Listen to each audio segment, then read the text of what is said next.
There are a lot of thoughts that we certainly share on this, but I'd like everyone to just pay attention to the sidebar for a moment, because that's all that you really need to know.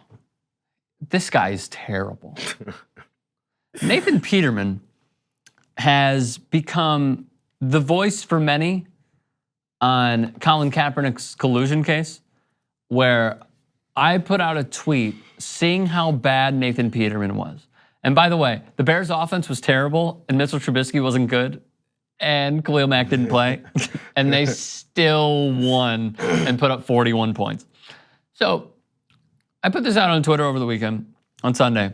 It's like, all right, let's cut to the courtroom, right, for his collusion case, Colin Kaepernick's collusion case. And it goes, the judge says, all right, Mr. Kaepernick's attorneys, you have the floor. Thank you, Judge. Nathan Peterman, we rest our case.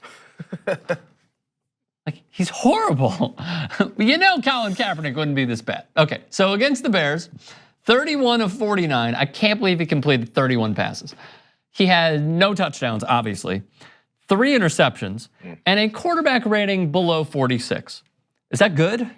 I don't know, but looking at the rest of the stat lines, I'm going to say it's not. It's not good. So CBS then put this out. Nathan Peterman career passing touchdowns, 3. His career pick sixes, the same number. Continuing on, Nathan Peterman currently has 11 interceptions in 95 career pass attempts.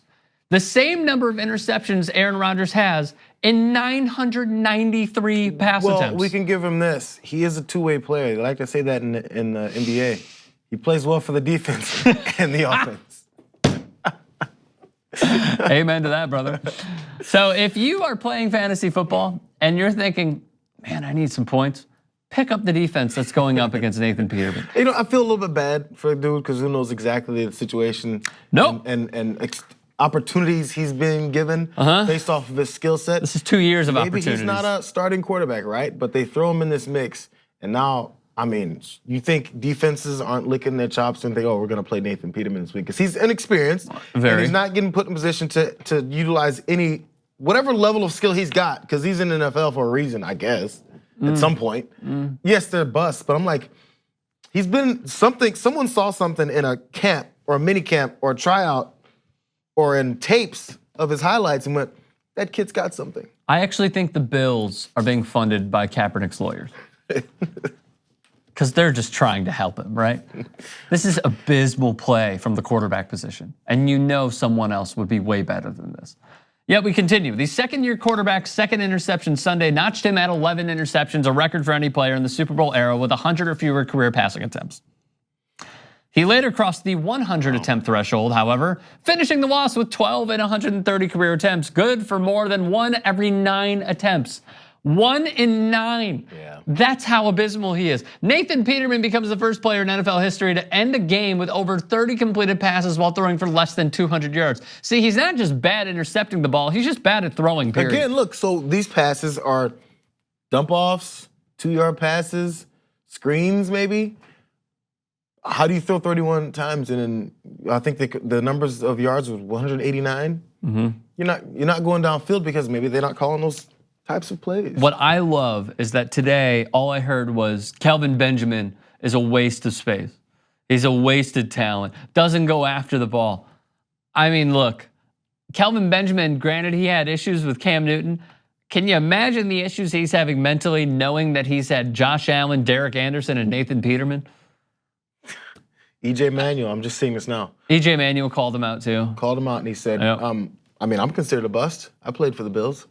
Why is this kid getting so many chances? You know you're bad when E.J. Manuel is calling you out on Twitter or Snapchat or Instagram or whatever the hell. Do you have it? What exactly what he said? Yeah.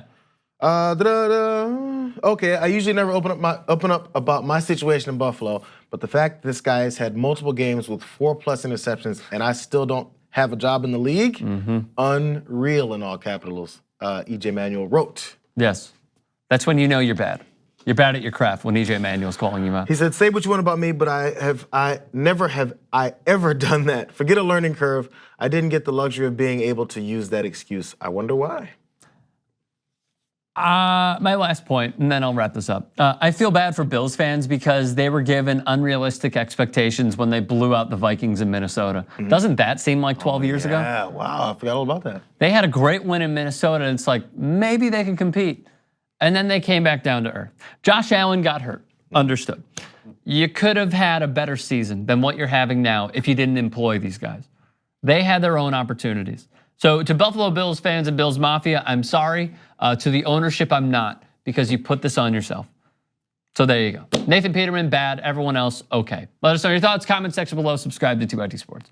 Do you guys want full TYT episodes? Yeah! So download YouTube TV and get a 7-day free week trial.